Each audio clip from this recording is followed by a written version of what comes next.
최근 우리 사회는 예측 불가능한 사건들로 가득합니다. 예를 들면 대지진 같은 것이 있습니다. 가까운 일본 같은 경우에는 150년 정도 주기로 대지진이 일어난다고 하더라고요. 특히 이 난카이 대지진이라고 하는 것이 있는데 그 주기가 150년 정도 되는데 지금 2025년 이 즈음이 그 주기에 접어들었다고 합니다.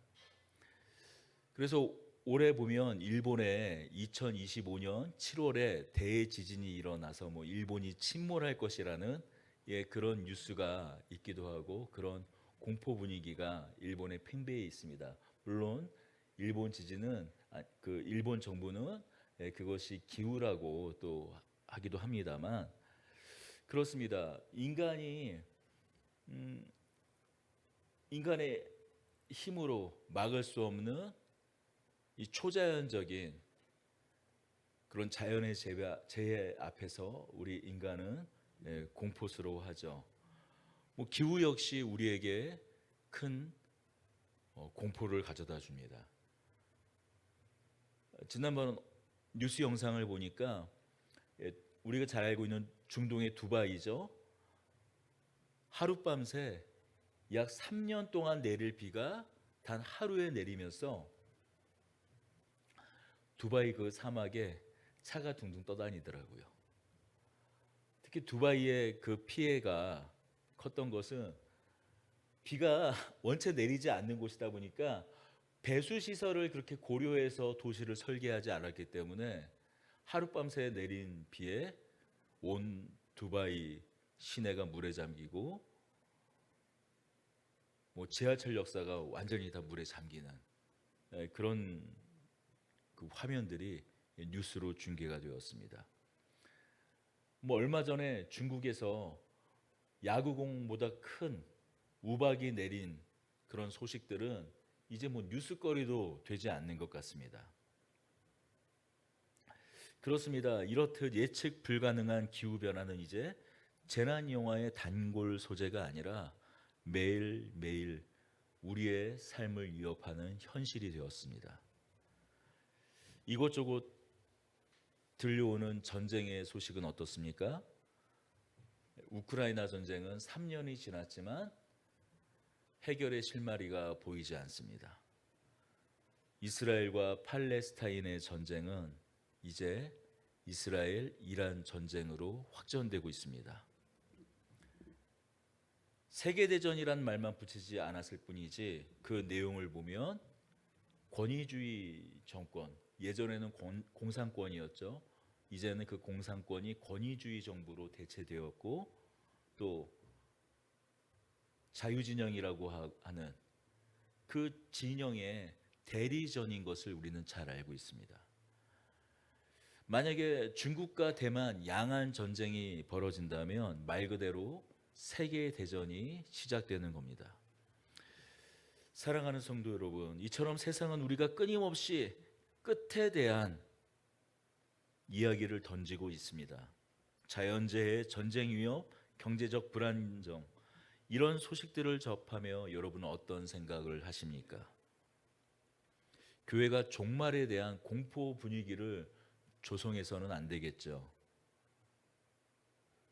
그러나 이 마지막 때가 분명한 즈음에 교회는 오히려 너무나 안일한 것 같다라는 생각이 듭니다. 아니요. 오히려 세상 사람들이 느끼고 있는 종말적인 그런 감각보다도 우리는 오히려 더 현세적인 안정감 속에서 오늘을 살아가고 있는 것 같습니다. 마지막 때가 정말 가까운 것이 아닐까 하는 종말에 대한 막연한 두려움도 문제겠지만 별일 있겠어? 늘 있어왔던 일이라고 치부하는 것, 그렇게 무덤덤하게 일상을 살아가는 것, 그것도 역시 신앙의 위기임은 분명합니다. 왜냐하면 우리가 믿는 이 기독교 신앙, 여기에 있어서 종말론적 신앙을 말하지 않을 수가 없기 때문이에요. 성경은 분명히 종말을 이야기하고 있습니다. 우리가 지금 목도하는 세상의 징조들은 성경이 말하고 있는 마지막 때의 모습과 놀랍도록 닮아 있습니다. 그런데도 불구하고 왜 한국 교회는 이처럼 중요한 종말을 이야기하지 않고 있는 것일까요? 여기엔 여러 가지 이유가 있습니다. 첫째, 불편하기 때문이에요. 종말을 이야기할 때 우리는 종말을 살아가는 삶의 내용에 대해서도 이야기하지 않을 수 없어요. 그러나 종말을 이야기하며 그렇다면 종말을 어떻게 살아가야 하는가라는 이야기를 하기 시작하면 반드시 짚고 넘어가야 하는 부분이 있습니다. 바로 욕망의 문제예요. 오늘이 마지막 날인 듯 살라는 것이 종말 신앙의 내용이에요. 그러나 신자들이 과연 오늘 하루하루를 오늘이 마지막 날인 것 같이 오늘 성경이 이야기하고 있는 바처럼 때와 시기에 대하여 너희에게 쓸 것이 없으면 주의 날이 밤에 도둑과 같이 이룰 줄을 너희가 알라라고 말씀하고 있습니다.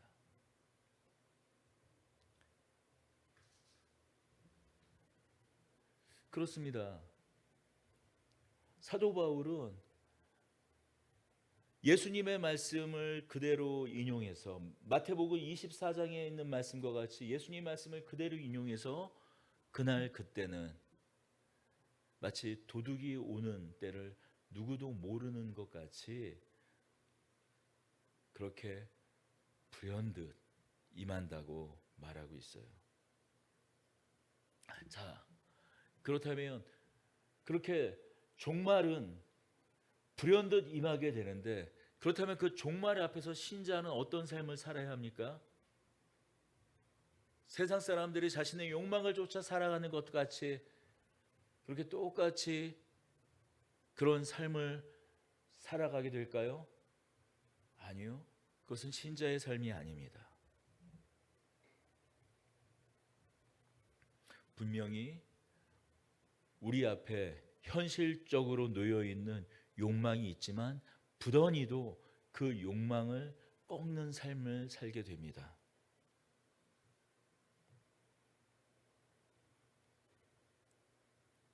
욕망 앞에서 신자의 삶을 신자라면 마땅히 택해야 할 선택을 매일매일 갈등하게 되지만 그 선택을 하는 삶을 살 수밖에 없는 것이 신자의 종말론적인 삶이에요. 그러나 그런 이야기는 우리의 마음을 신자의 마음을 불편하게 하죠.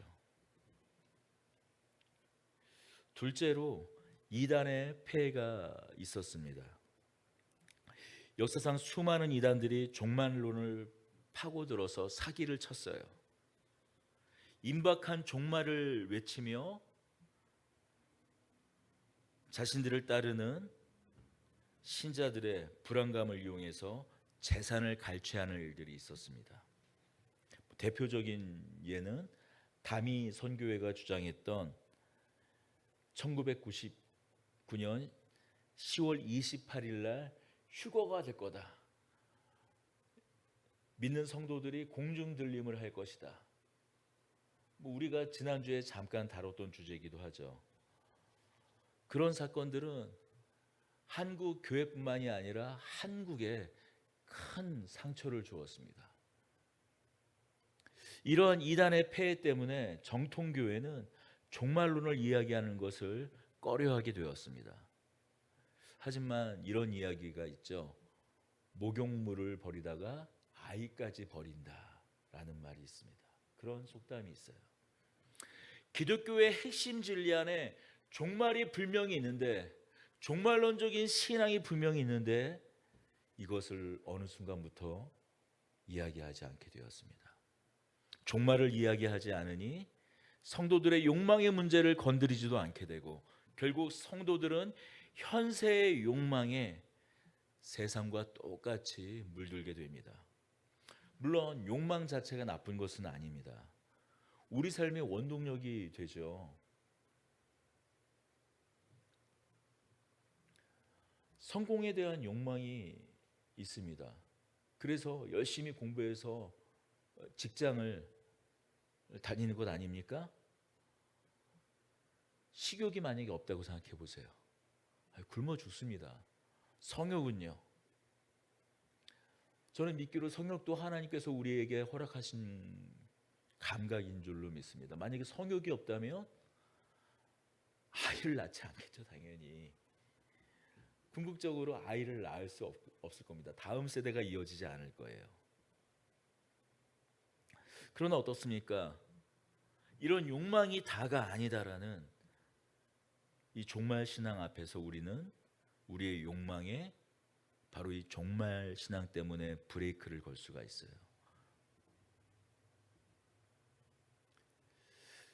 그러나 이 욕망의 문제를 구체적으로 건드리기 시작하면 성도들은 분명히 불편해하게 되죠. 부동산 문제만 하더라도 그렇죠.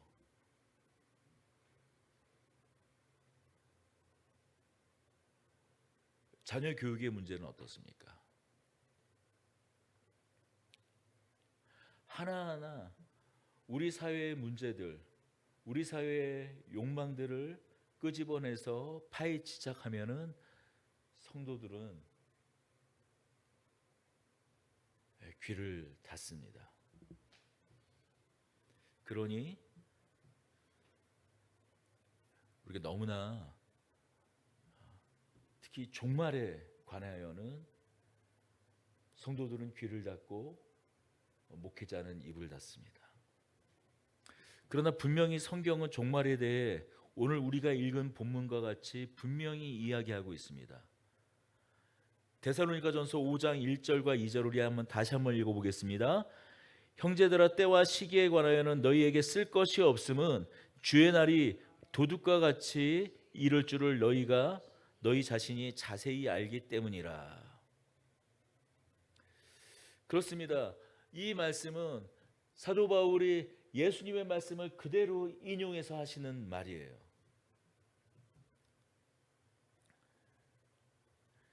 여러분, 이렇게 물을 수도 있습니다. 아니, 우리 모두가 그런 질문을 합니다. 왜 예수님은 2000년이 넘도록 아직도 오시지 않는 거냐고 우리는 묻기도 합니다. 베드로후서 3장은 그 대답을 우리에게 하죠.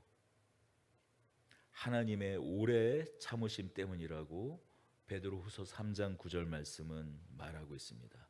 한 사람이라도 더 건져내기 위한 하나님의 인내 때문에 그 종말이 더디 오는 것 같지만 그날은 반드시 올 것입니다. 자, 우리 오늘의 본문을 다시 한번 보십시다. 사도 바울은 오늘 말씀을 통해 우리에게 종말 신앙을 살라고 말씀하고 있어요. 매일매일 주님 오실 날 같이 살라고 말씀합니다. 바로 그렇게 살기 위해서는 우리 안에 있는, 우리 신앙 안에 있는 종말 신앙을 회복해야만 합니다. 깨어서 주님 오실 날을 맞는 마음의 자세를 우리가 다시금 회복해야 합니다. 자, 그렇다면 우리가 깨어있는 신앙생활, 종말 신앙을 회복하기 위해서는 자, 우리는 어떻게 해야 할까요? 첫 번째로 우리가 빛의 자녀임을 자각해야 합니다. 데살로니가전서 5장 5절 우리 함께 읽어보겠습니다. 너희는 다 빛의 아들이요 낮의 아들이라. 우리가 밤이나 어둠에 속하지 아니하나니. 너희는 다 빛의 아들이요 낮의 아들이라. 우리가 밤이나 어둠에 속하지 아니하나니, 우리가 빛의 자녀이고 낮에 속해 있다라는 의미는 무엇입니까? 이미 우리가 영적인 분별력을 가지고 있다라는 말씀이에요. 어둠 속에 있으면 어둠의 일을 알지 못합니다. 죄를 계속 저지르면 어떻게 됩니까? 처음에는 죄에 대한 그 양심의 거리낌이 있죠. 그러나 그 죄 가운데 계속 있게 되면 마음이 어두워집니다. 익숙해지죠. 결국에는 어떻습니까? 죄가 죄인지를 모르게 됩니다. 죄를 자각하지 못하는 상태까지 이릅니다. 그러나 빛은 어떻습니까? 어둠을 들추어내요. 여러분, 칠흑 같은 어둠 속에서도 작은 빛만 있다면 길을 걸어갈 수가 있어요.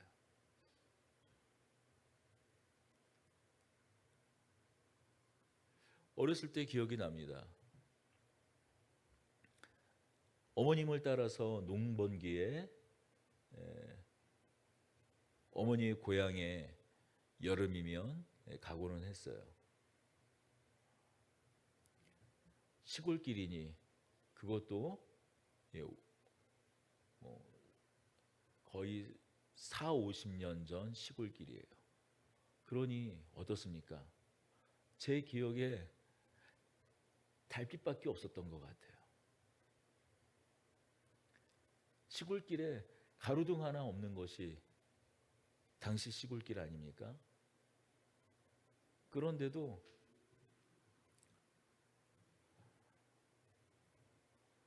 그 시골길을 얼마를 따라서 그 동네를 다녔던 기억이 아직도 생생합니다.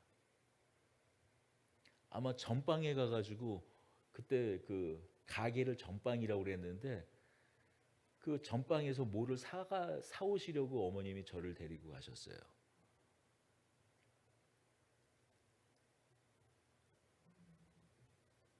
그렇습니다. 빛은 모든 어두움을 드러냅니다. 빛이 드러날수록 모든 것이 선명해집니다. 우리가 빛에 속했다라는 것은 영적인 분별력을 가지고 있으니 그 분별력을 활용하라는 말씀입니다.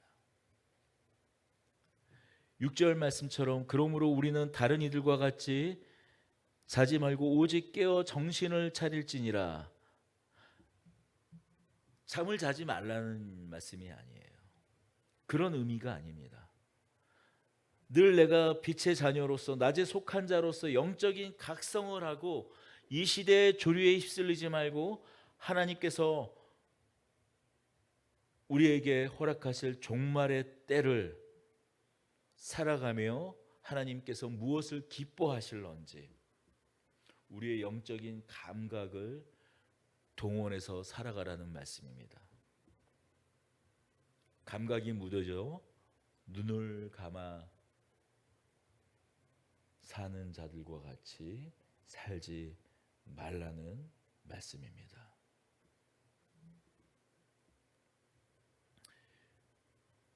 요한복음 1장 12절은 우리에게 말씀하죠. 영접하는 자 곧 그 이름을 믿는 자들에게는 하나님의 자녀가 되는 권세를 주셨으니, 우리가 하나님의 자녀, 빛의 자녀로 거듭났다라는 것은 이미 우리 안에 진리의 성령님이 거하신다라는 말씀입니다. 그래서 우리가 무엇을 해야 할런지,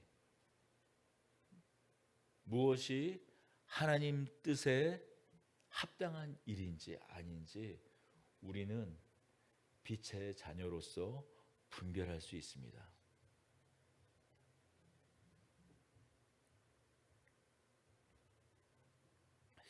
여러분, 사도 바울이 오늘 마지막 날 그때를 두 가지 관점에서 보여주고 있는 것을 주목해야 합니다. 마지막 날을 먼저는 심판의 날이요 또한 구원의 날인 것을 보여줍니다. 그렇습니다.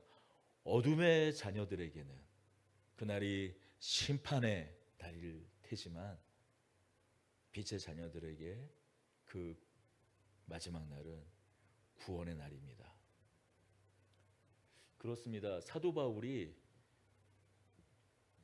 이 마지막 날을 그날을 알 수 없는 것을 예수님의 말씀을 인용해서 그날이 도적과 같이 임한다고 말씀하고 있어요. 어떻게 보면은 부정적인 비유일 수 있습니다. 그러나 마지막 날이 도적과 같이 임한다라는, 그래서 그날을 아무도 알 수가 없다라는 점에서는 비슷하지만 다른 것이 하나 있습니다. 도둑은 올 수도 있고 안 올 수도 있죠. 그러나 어떻습니까? 마지막 날 주께서 강림하시는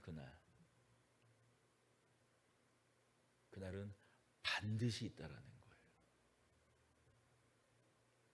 그래서 깨어 있으라고 말씀하는 겁니다. 도둑이 언제 올지 모르니까 24시간 깨어 있으라는 그런 개념이 아니라 빛의 자녀로 이 마지막 시대를 분별하며 살아가는 깨어 있음을 말씀하고 있는 거예요. 그래서 사도 바울은 마지막 날이 가고 있는 이 두 가지 심판과 구원, 그 두 가지 중 심판을 먼저 이야기하고 있는 겁니다. 하나님의 심판 앞에 온전히 설 수 있도록 거룩한 삶을 살아가기 위해, 분별하며 살아가기 위해 깨어 있으라 말씀하는 것이죠. 빛의 자녀로 분별함을 가지고 살아가라고 말씀합니다. 두 번째로 우리가 깨어 있는 신앙생활을 하기 위해서는 이 두 번째로 믿음의 역사, 사랑의 수고, 소망의 인내를 가져야 합니다. 데살로니가전서 5장 8절을 읽어보겠습니다. 우리는 낮에 속하였으니 정신을 차리고 믿음과 사랑의 호신경을 붙이고 구원의 소망의 투구를 쓰자. 우리는 낮에 속하였으니 정신을 차리고 믿음과 사랑의 호신경을 붙이고 구원의 소망의 투구를 쓰자라고 말씀합니다. 사도 바울에게 믿음, 사랑, 소망 이 세 가지는 그를 붙잡고 있는 신앙의 기둥과도 같습니다. 데살로니가전서 1장 3절에서 사도 바울은 무엇라고 말씀합니까? 데살로니가 교회를 향해 너희의 믿음의 역사와 사랑의 수고와 우리 주 예수 그리스도에 대한 소망의 인내를 기억한다고 말하며 감사해야 하지 않습니까?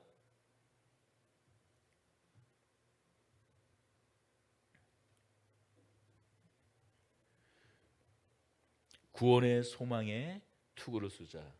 마지막 날 있을 그 구원의 날을 소망하면서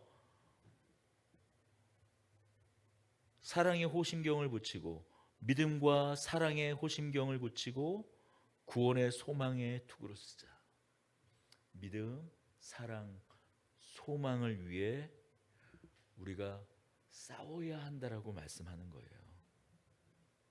이 세상의 유혹과 거대한 흐름 앞에서 우리는 끊임없이 분투해야 한다라는 것입니다.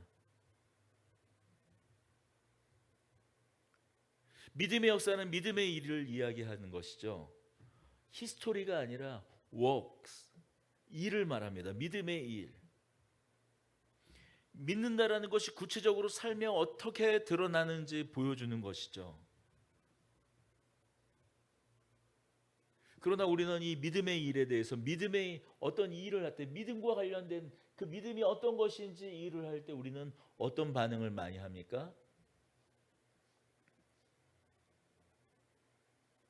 그 믿음의 일에 구체적으로 힘써 애써서 동참하는 사람들은 그것으로 내가 하나님을 향한 주 예수 그리스도에 대한 그 믿음의 일을 하며 감사하고 기뻐하면 되는데, 그 감정이 감사와 기쁨으로만 그치진 않는 것 같아요. 나는 했는데 너는 왜 하지 않느냐라는 정죄로 나아가기가 쉽죠.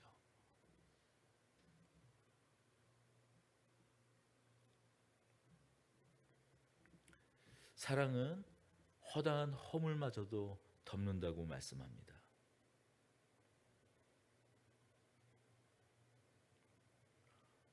만약 우리에게 사랑이 없다면 그 어떤 믿음의 일도, 믿음의 역사도 빛을 잃어버리고 말 겁니다. 여러분, 이러한 믿음의 역사와 사랑의 수고는 소망의 인내를 통해 끝내 구체적인 열매를 맺습니다. 어떻게 이런 사랑의 수고가 가능합니까? 어떻게 수고롭게 우리가 사랑할 수 있나요? 종말을 향한 소망, 종말이 올 것에 대한 믿음이 있기에 우리는 끝내 인내할 수 있는 것 아닙니까? 예수님이 다시 오신다. 비록 오늘의 이 세상이 우리를 삼키려고 하지만, 세상이 전부일 것 같지만 예수님께서 다시 오신다. 세상이 우리를 속이고 사랑이 식어지는 것 같지만, 이러한 세상 속에서 예수님께서 다시 오시고야 말 것이다. 그러기에 우리는 욕망에 따라 사는 사람들이 아니라 예수님의 뜻에 따라, 하나님의 뜻에 따라 다시 오실 하나님 나라를 지금 올 것 같이 사는 사람들이다.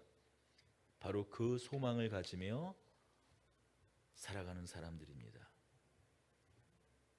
그러나 이 삶이 쉽지 않기에 사도 바울은 우리가 분투하며 살아가야 한다고 강조합니다. 믿음을 가져야지, 사랑해야지, 소망해야지, 그렇게 안일함으로 이 일이 되는 것이 아니라 끊임없는 분투와 싸움을 통해서 이 일은 가능하다고 말씀합니다. 종말을 향한 소망의 인내는 단순히 세상의 파멸, 그것을 바라는 것이 아닙니다.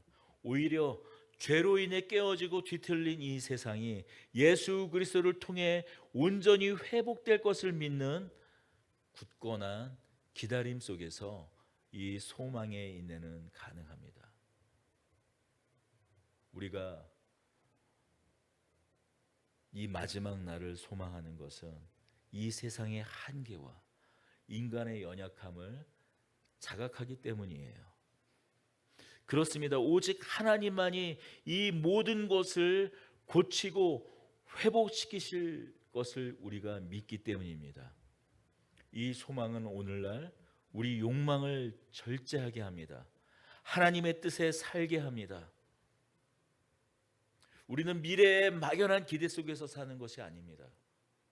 주님이 오실 그 날을 지금 곧 올 것 같이 여기며 사는 사람들입니다. 마지막으로 피차 권면하고 서로 덕을 세우라고 말씀합니다. 우리 데살로니가전서 5장 11절입니다. 함께 읽겠습니다. 그러므로 피차 권면하고 서로 덕을 세우기를 너희가 한 것 같이 하라. 오늘 우리 사는 시대를 살펴보면 권면을 점점 하지 않게 됩니다. 조금만 무엇인가 권유하고 권면하면 꼰대라고 말합니다. 물론 소통의 방식은 더 세련되고 상대방의 상황을 잘 이해하며 조심스럽게 말해야 할 겁니다. 그러나 종말이 하다고, 성도들이 종말을 불편히 여긴다고 종말이 사라진 것처럼 권면하면 꼰대스럽다거나 정죄하는 것처럼 되어버려 이제 더 이상 교회에서 성도들의 삶의 내용, 신앙의 내용을 잘 지적하지 않는 그런 현실이 되어버렸어요. 그러니 오늘날 설교는, 강단에서 행해지는 설교는 허공을 치는 그런 추상적인 이야기들로 가득하게 됩니다.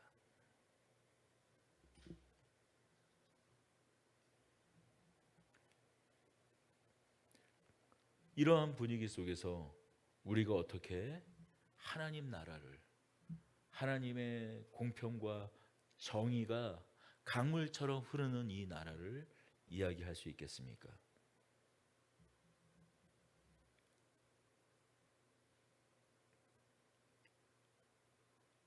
좌파와 우파 편을 가르는 것은 아니지만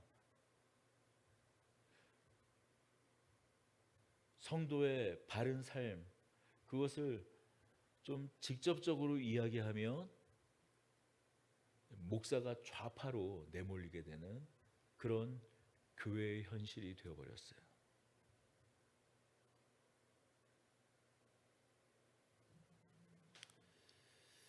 결론을 맺습니다. 사랑하는 성도 여러분, 깨어있는 신앙생활은 오늘 하루하루를 주님 오실 날처럼 준비하며 살아가는 것입니다.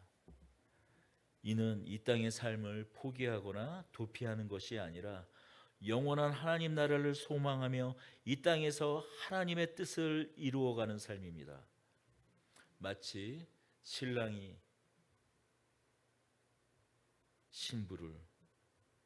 신부가 신랑을 사모하며 기다리듯이 우리도 다시 오실 주님을 향한 뜨거운 마음으로 이 시대를 분별하며 살아가십시다. 믿음의 역사와 사랑의 수고, 소망의 인내를 통하여 우리의 삶이 주님을 영화롭게 하고 세상의 빛을 비추는 통로가 되기를 간절히 축원합니다. 주님께서 다시 오실 그날까지 우리는 빛의 자녀로 깨어 기도하며 주어진 삶을 충실히 살아내십시다. 기도하겠습니다.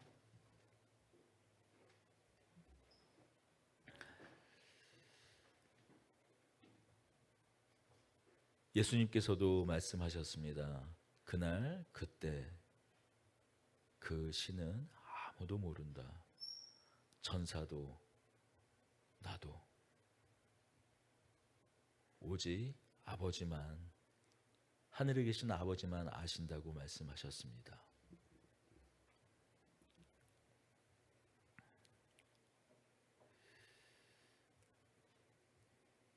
우리가 그날을 알 수 없기 때문에 오히려 우리는 하나님 나라를 향한 더 건강한 긴장을 하며 오늘 하루를 살아야 할 줄을 믿습니다. 그것이 불안이나 공포가 아니라 깨어진 세상 회복하러 오실, 하늘의 뜻을 이 땅에 이루실 주님을 우리가 만나는 소망이 되게 하시니 감사합니다.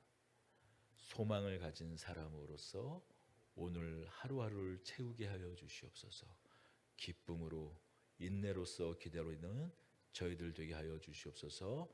우리 주 예수 그리스도의 이름으로 기도드립니다. 아멘.